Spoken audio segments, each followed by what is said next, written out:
Wait a second. This isn't your grandma's cancer show.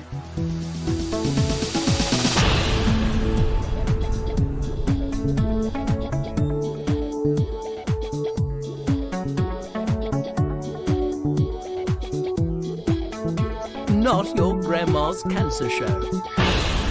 Hi, I'm Tatum, and this is Not Your Grandma's Cancer Show. And today, if it sounds a little bit different, it's because I'm in a duvet fort instead of in a studio.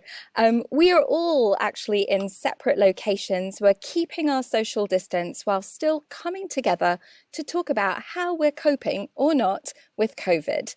So obviously, nearly every human around the world is being impacted by this coronavirus.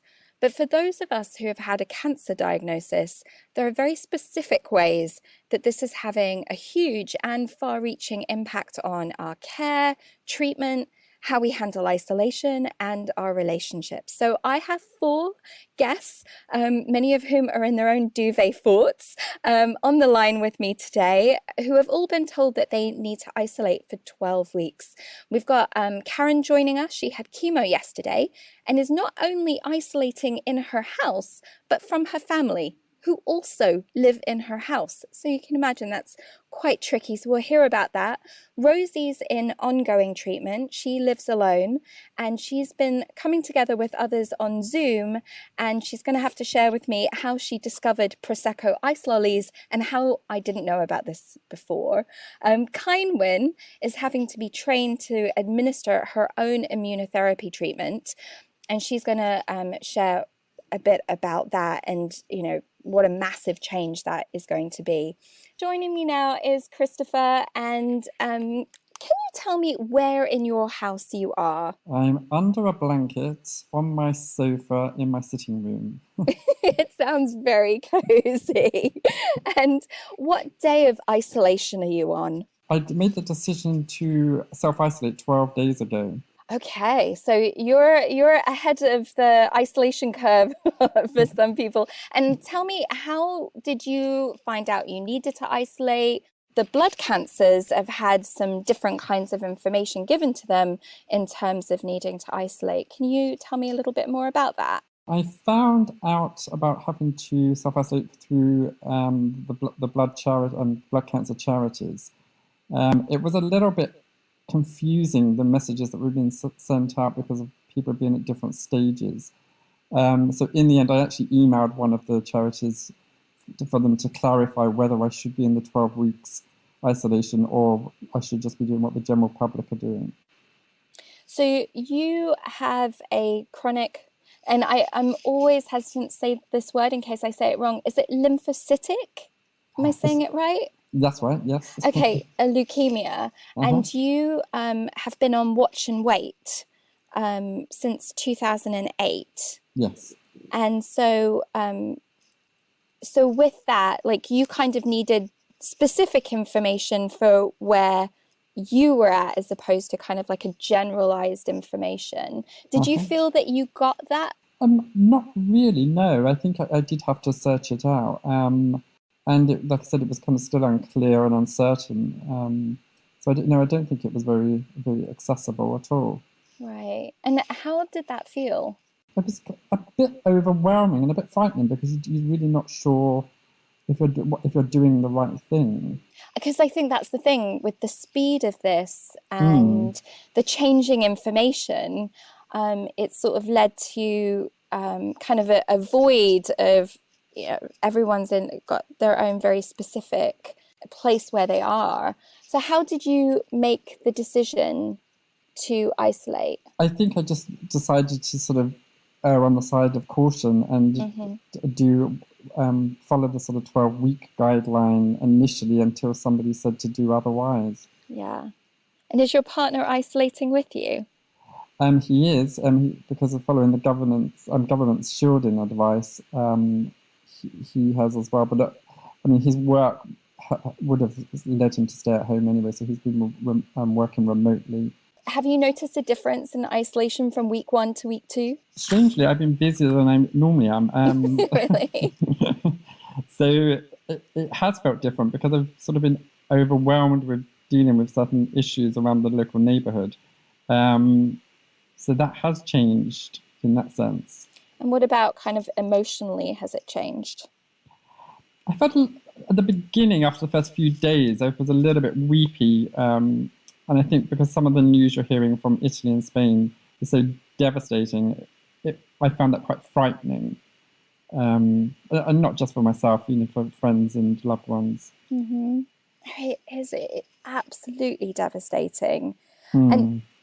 do you think that having navigated the uncertainty that comes with cancer has given you kind of an insight of this new uncertainty with coronavirus, or do you feel like it's totally different? I think there are some similarities, especially around the sort of practical stuff around hygiene. Being immune compromised, I'm used to sort of avoiding certain things and being careful. But mentally, I think there is an aspect of I'm used to coping with uncertainty, being on watch and wait for 11 years now. That has its ups and downs anyway. Mm-hmm. So I think I just sort of kind of know what my triggers are and how to sort of step away from certain things if I'm becoming more anxious. How do you know when your signs of anxiety are peaking? What shows up for you? I think it's a physical thing, and I start to feel run down, tired, and a sense of being overwhelmed with the anxiety. And I know that it's time to step away from things like social media and avoid things that are sort of causing too much stress. It's hard right now to step away, isn't it, from it? Do you? I know for myself, the last couple of weeks, I was probably checking the news every 10 minutes. And now I'm trying to schedule news checks to just several times a day instead of every 15 minutes. Because the BBC had something you could put in your postcode so you could see how many people were being diagnosed in your borough or area. And those things are sort of terrible, really, because they're sort of addictive, but they're also sort of quite unsettling. Because I wanted with that, I think in a way I wanted all the information so I'd have a sense of control.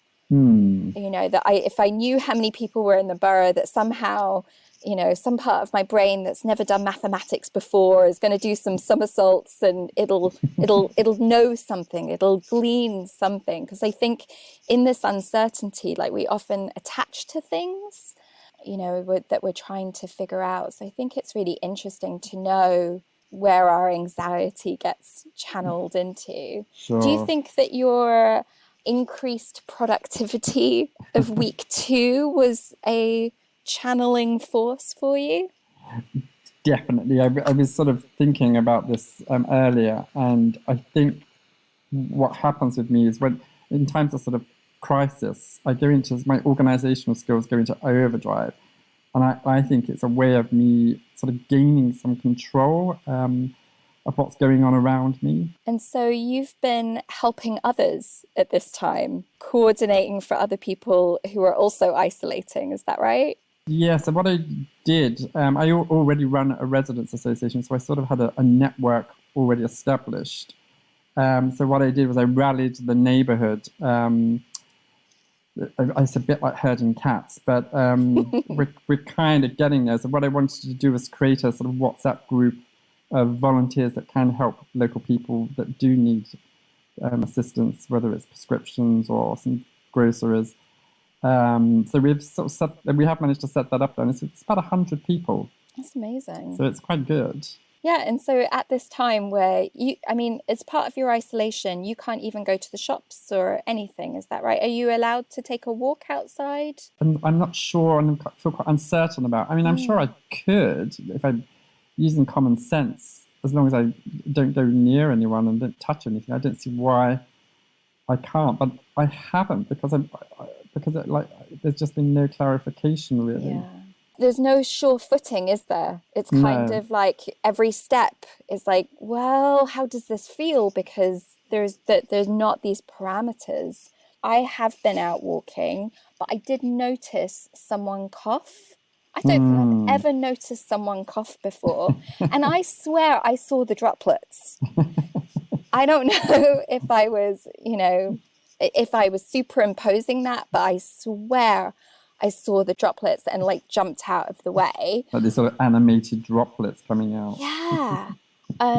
So, I mean, it really is about finding sort of where your comfort level is, because if it's going to be really anxiety producing to go out, or if you're somewhere that, there isn't anyone around, it's totally going to be a different thing. Sure. It's funny because just before it was officially sort of advised to go into isolation, I did decide to go for a short walk with my partner and the dog, and we stupidly chose a really bad time because it was when the schools were still open. It was school run. So we turned onto this sort of busy road near the school, and it was just heaving with people on the footpath. I just had this complete meltdown and ran home.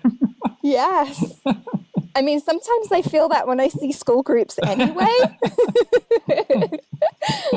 Like, oh my God, where all these children come from? Could have been a bit of that as well. But yeah, at this time, I don't know about you, but even watching things on TV now, when I'm seeing like a bunch of people hugging, I'm getting like slightly anxious, like, oh, well, that's not, we can't go. Already the norms of things that just were normal have so rapidly changed. And it's funny because I'm in a basement flat, and because obviously so many people are at home, and it's the weather so lovely, and so many people are going out for walks and runs. I've never seen so many people on my street. Really? So I'm like, where are all these people coming from? Why are they out there? Well, yeah, and especially runners, because it's a little bit trickier to kind of get out of their way if they're not getting out of the way. Sure. Oh, Christopher, thank you so much for chatting with me today. Oh, pleasure. The new way of saying goodbye now is stay safe out there. We are going to chat with Karen, who is in treatment at this time, and she'll be sharing her experiences coming right up.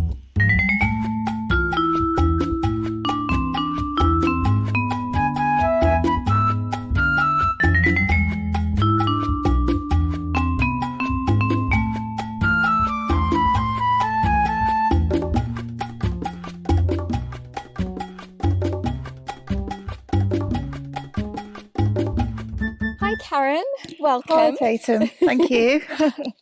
So tell me where you are in your house. I'm currently in my daughter's bedroom upstairs because we're self-isolating from my husband and son who are downstairs. Okay, so how does that work? It's like a game of hide and seek, really, and shouting out who's where. And so we just kind of avoid each other. Wow. It's kind of ideal. I'm sure there's a few families that are all in together right now that's like, oh, that doesn't sound too bad. No. So if you need to use a kitchen or a bathroom, is there something that needs to be done in the transition, or you just need to not be in there at the same time? Well, we're lucky. We've got a bathroom upstairs and like a understairs toilet downstairs. So we can keep that pretty separate. And then in terms of food, Edgar's been at school this week, my son. So we've been able to like do lunches separately. And then we go down in the evening when my son's gone to sleep. And then I cook like a easy supper like soup or a sandwich. But yeah, I've not been in the same room as my husband or son since Monday. My daughter is staying with me because I've got to isolate for 12 weeks, but she's chosen to stick with me, and it just makes things a lot easier. Right. What's going on in your world, and when COVID-19 came into it? Well, last week was my birthday week. It was actually my birthday on Sunday, on Mother's Day. So I had lots of nice dinners out planned. We were meant to be in Centre Parks this week. I was going to nick the children out of school and skive off. So yeah, we had lots of nice things planned, but that's all been cancelled and put on hold. So yeah, it kind of was a bit of a pain because of that. You kind of felt like doubly whammed. Yeah. But it's fine. And the reason that you're in this level of isolation is because you're in active treatment at the moment. Yes, I still have chemo every 3 weeks because I've got stage 4 breast cancer.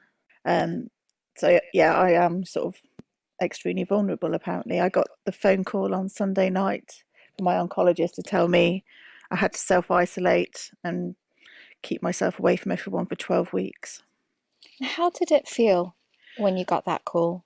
I was okay to begin with, and then it kind of dawned on me the repercussions because I actually did manage to have treatment yesterday, but I thought, well, I've already had 3 weeks since my last one. So I was looking at, I don't know, like 15 or 18 weeks or whatever until my next treatment. I am currently NED, which is great, but there's that fear again that that's enough time for something to come back. Right. So obviously I'm scared of the virus, but I was also scared of that as well. I feel like I've worked really hard to get it to that status. We all have. So yeah, it was kind of like a double whammy again because of those two factors. So how are you feeling today? Because I know you had chemo yesterday. I'm fine today. I had a few steroids, so I'm full of ideas and things I want to do. I know by Sunday, Monday, Tuesday, I'll just want to be in bed all day. So, yeah. Well, thank you for chatting to us today. That's fine. We appreciate it. Thank you. So do you feel that, I mean, because you've gone through and are going through, like, as you said, like lots of levels of uncertainty, and then how did you feel about going into, the hospital is usually where we go to feel better, Yes. even if they're making us a bit sicker in order to make us better. But were you at all concerned going into the hospital? Has that relationship to your treatment changed as a result of the coronavirus? I probably was fine. I mean, I'll say I'm lucky in that I'm still treated privately. So I parked right outside the front doors. I could just walk in with my daughter. They did our temperature at the door, and we went straight down to the chemo unit. And I only really had to speak to 2 people, and then they put us in a separate room and just kept away for most of it, apart from when they were obviously accessing my port to give me the drugs. So it was really well managed at the hospital, and they did assure me before I went in they've had no live cases of the virus there or any inkling that anyone has been infected whilst being there, etc. So it's currently a clean site, which is reassuring. Yeah, that does give some peace of mind, doesn't it? Yeah.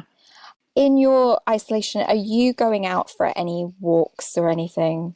Are you No, I'm not going to leave the house, but I am lucky we've got a pretty large garden and patio, so I have been out there this week doing some weights and random running around and stepping up and down steps lots of times. Right. Because I was going to the gym before, so I'm trying to remember the thing I did in our sessions and just try and replicate that at home. And also some online exercise classes, just in the bedroom.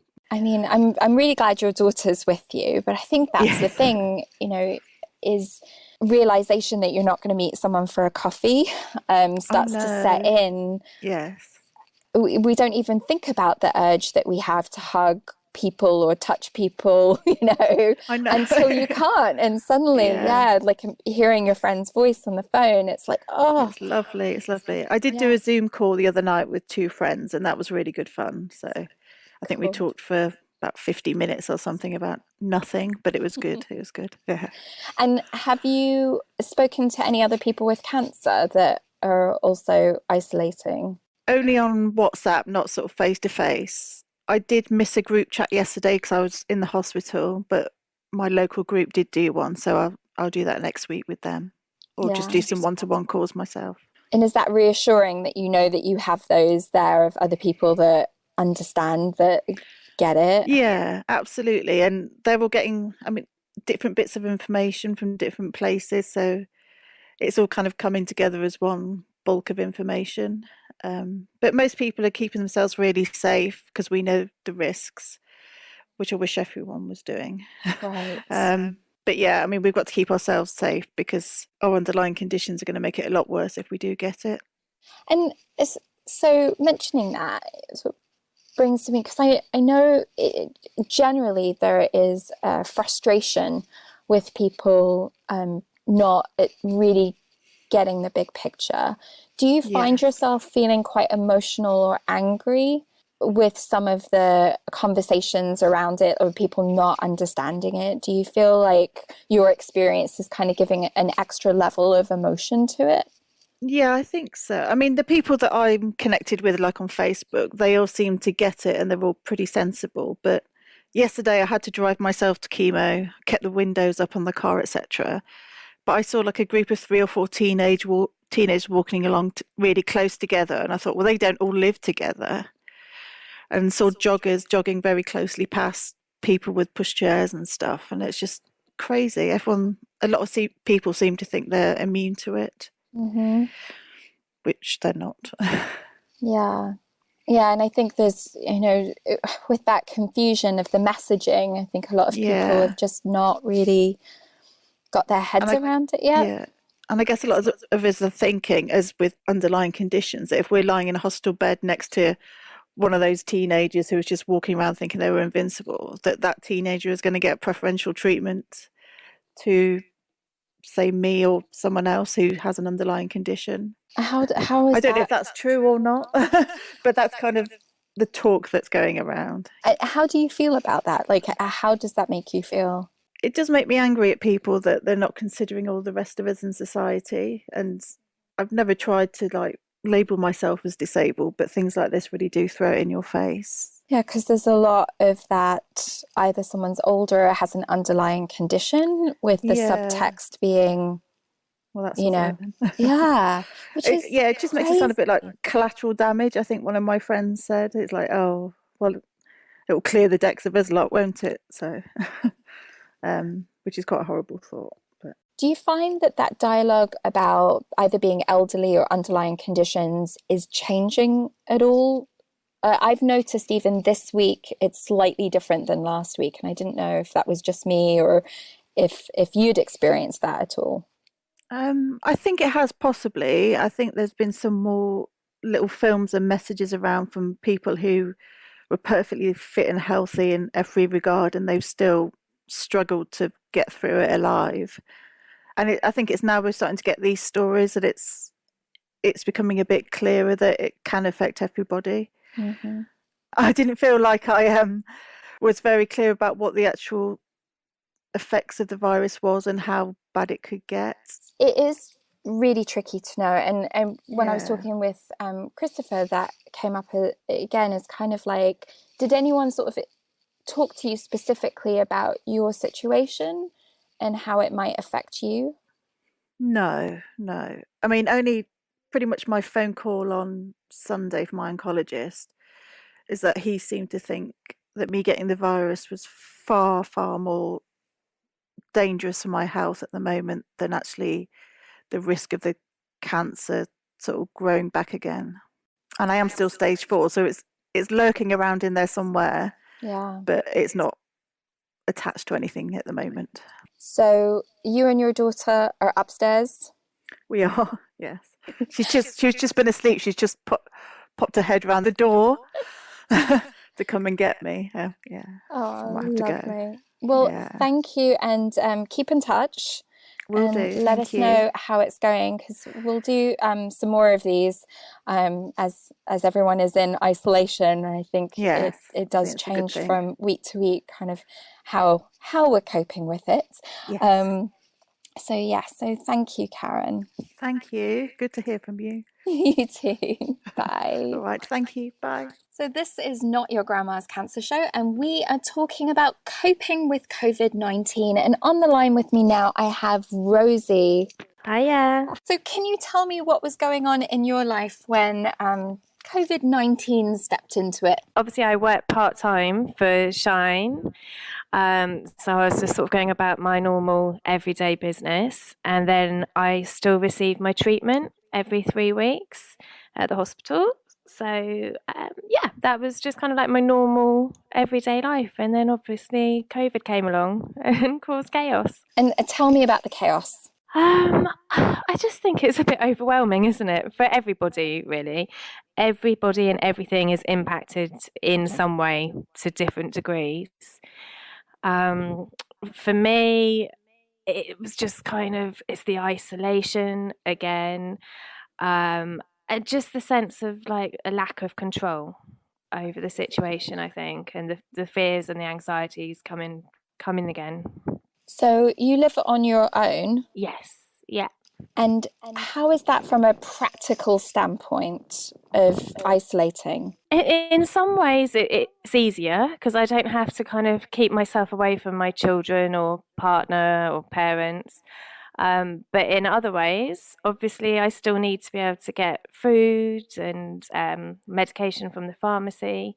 So it's a little bit trickier. But I do have like a really good support around me, so and friends and family that have offered to help. So do you have your friends and family pick up food and medication for you, and do they drop it off like outside your front door? Yeah, they do. They've been amazing. They kind of leave things on the doorstep and then knock on the window, and we have kind of little sign language chats through the window. I've had friends. One of my friends sent me a little care package, which was really cute. Lots of chocolate and a candle and a colouring book. Another friend made me some gluten-free bread, which was really sweet, and she also made me like homemade face masks so that when I go to the hospital for my treatment, I've got a bit of extra protection. So yeah, everyone's been really amazing.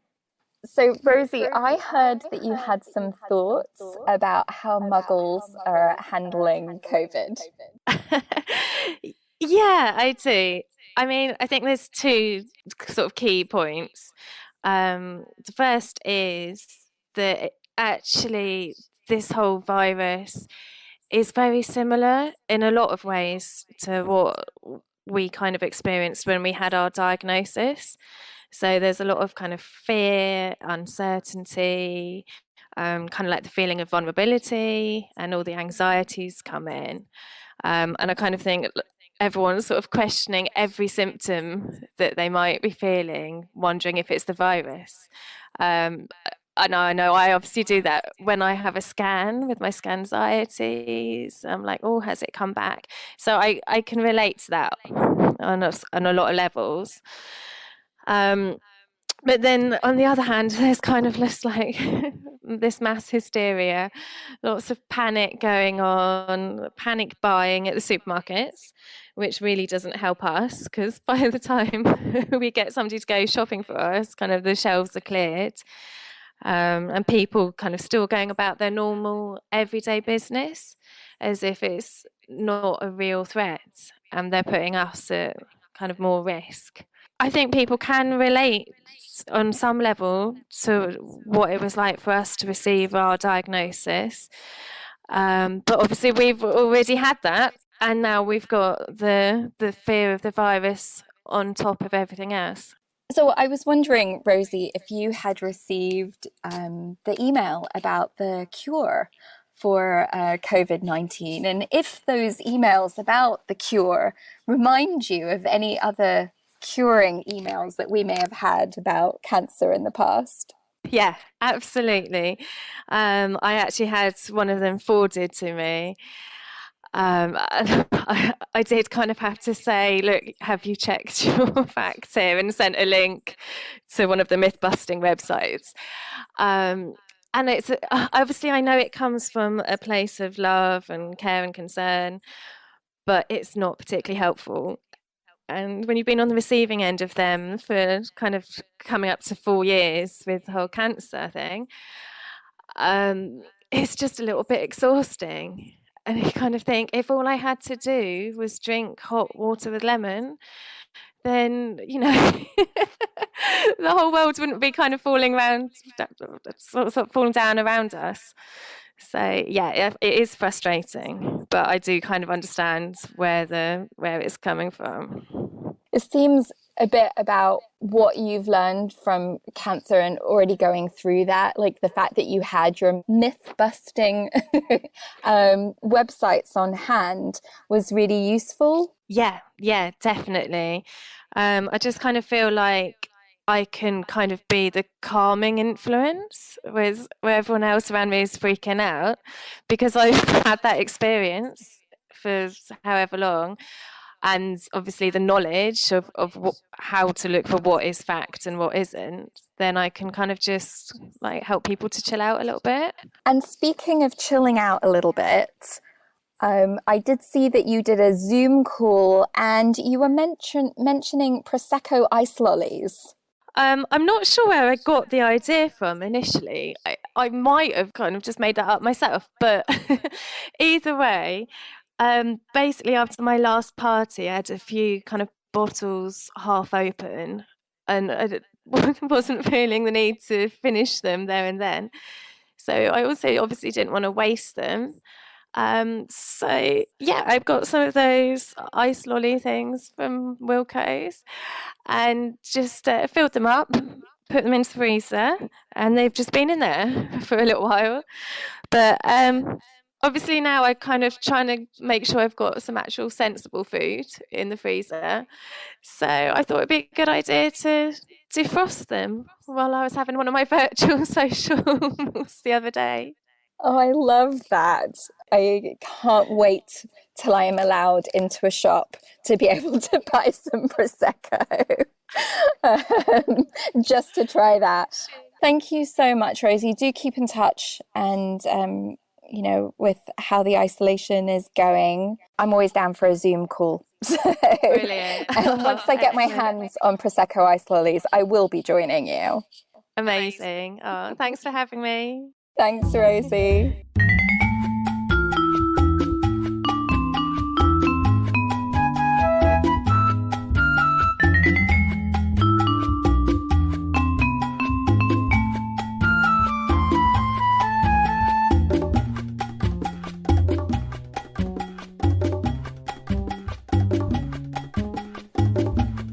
So I've got my final guest joining me from her home.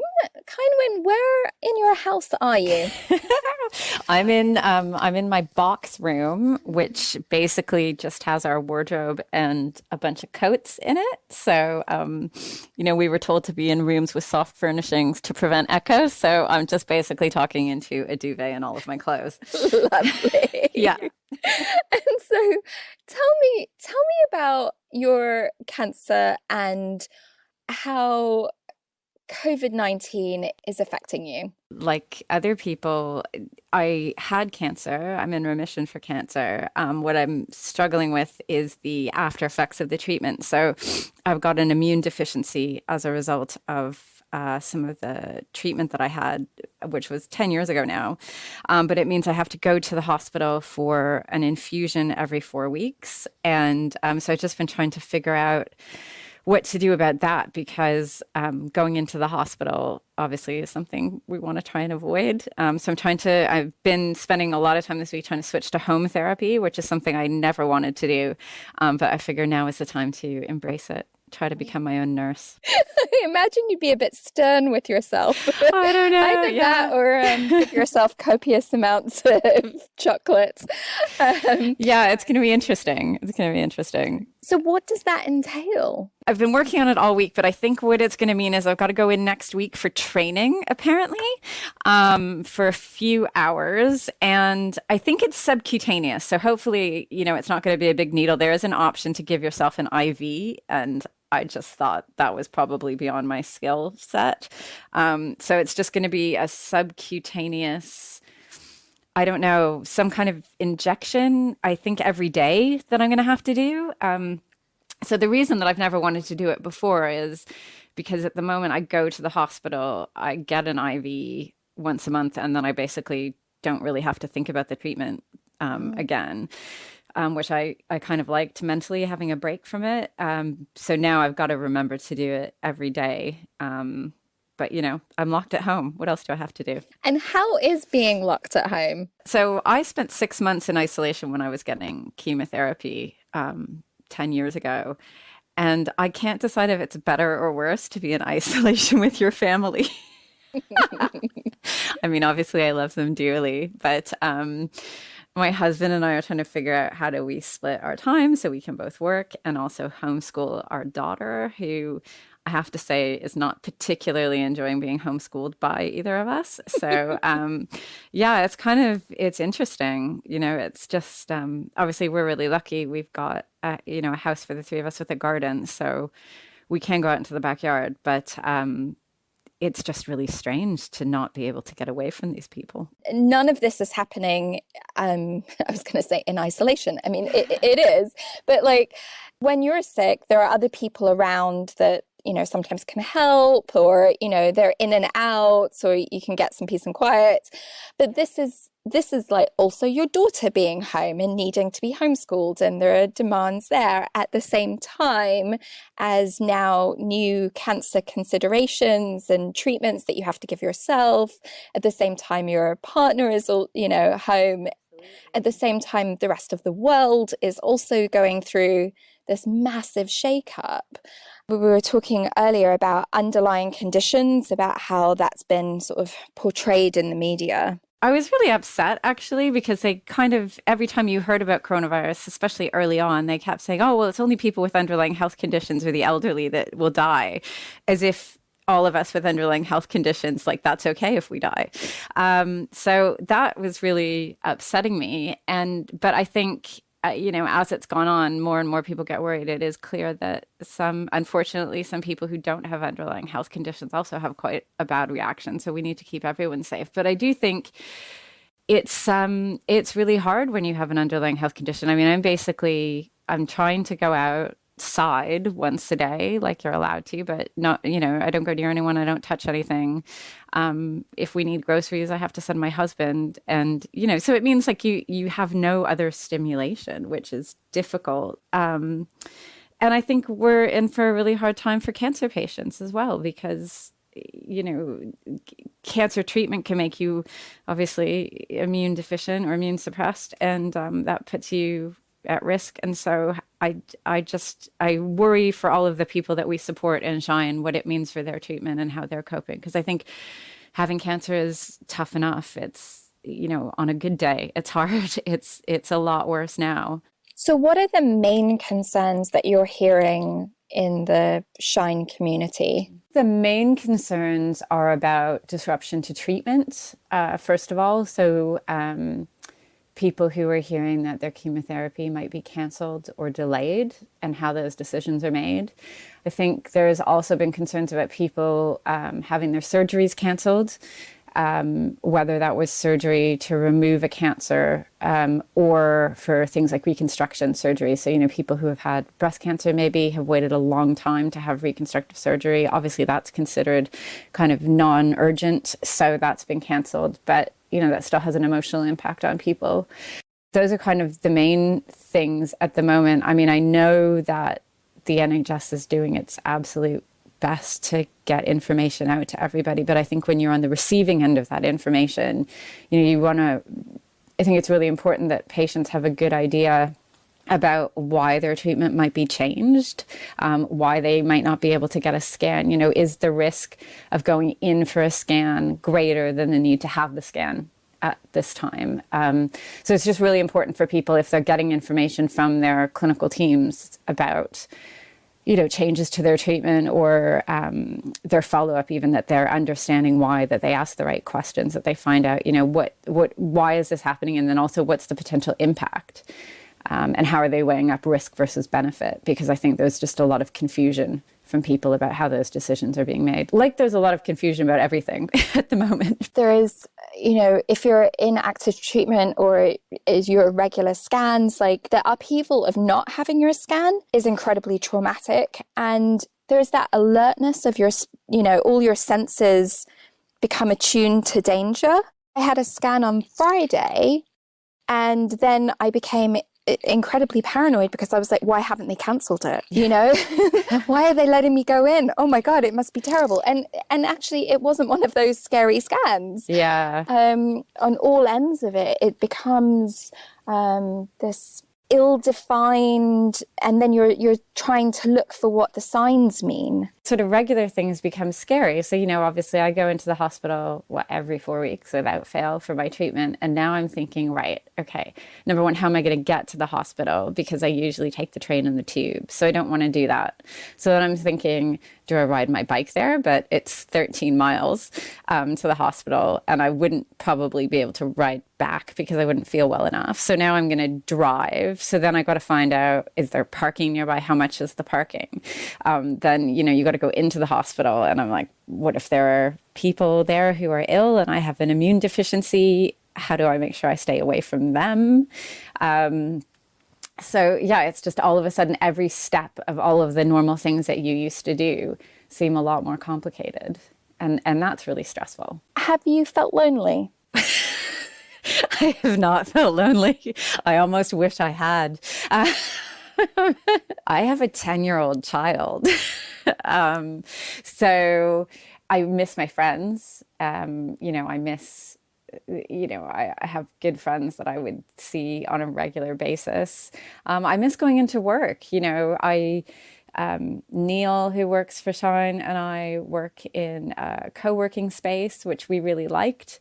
And actually just being able to get out and do that normally, I miss seeing people in that way. So I think I'm lucky in that I'm not lonely because, I live with my husband and my daughter. But I miss people. I miss my friends, and I miss doing regular things. I had a Zoom call with some of my friends the other night, and I thought, God, we'd usually go out for dinner, and now we're all in different places, lying in our beds, Zooming each other. So, and it's not the same. It's great, but it's not the same. Yeah, I was actually thinking about the Great Escape that Shine does every year for around 22 people, and how the bonding in person happens, and how powerful that is, and how wonderful it is, as everyone's leaving, watching the goodbyes, and how close people are, and just kind of thinking about how odd that would even look now. I know. I mean, you don't want to go near anybody, do you? It's so strange. I heard on the news yesterday that aggressive coughing can be classed as an assault against police. I mean, what kind of people are aggressively coughing at police? But anyway, I thought this is what the world has come to now. We're aggressively coughing at people we don't like. Yes. Yeah. So, that is really strange. And yeah, obviously for Shine, we're trying to think of different things that we can move online. So we've started a virtual book club. We're looking at moving our network meetups to virtual meetups, which I think is all great. But it's tricky because, say, if you went to the pub with 10 Shine members, you'd be able to break off and have small conversations with them. Obviously, if you're in a Zoom call together, it's harder to do that. I know that there are different facilities that you can use, but you're probably less likely to go into a virtual room with someone you don't know than you might be to chat to someone you don't know at the pub. So these are all kind of new challenges for us, but I think we'll get there. But I think a lot of people are lonely. Like I said, I feel sometimes like I've just always got a child in my face, which I think a lot of parents feel. I've got my sister staying with me and my partner, but sometimes it's lonely for someone to understand what it means to have that extra level of concern around it. And that, what was it? Corona anxiety adds to the whole situation. So sometimes, kind of being around other people that understand is, makes a big difference. And so if somebody's looking for support from Shine at this time, if they've basically found maybe this podcast for us, what's the first place that they should go to have a chat with other people that are going through it as well? The first thing to do would be to join our Facebook group, our private Facebook group. We've got more than 2,000 people in there, and there's some really good conversations happening. And I think at the moment, dealing with cancer is pretty crappy. To have to do it in this situation is just unbelievably awful. And there are a lot of people in there who do understand and who will understand in a way that whoever, if whether you're at home or with your family or with friends, whoever, they will understand. We're launching a new website today. One good thing about all of this is being locked in our house. We've actually finished the website we've been working on for months, so that's exciting. So that will have links to some of our other Facebook groups, as well as our virtual book club. So we'd kind of love to meet people there, but also it has links to all of our networks.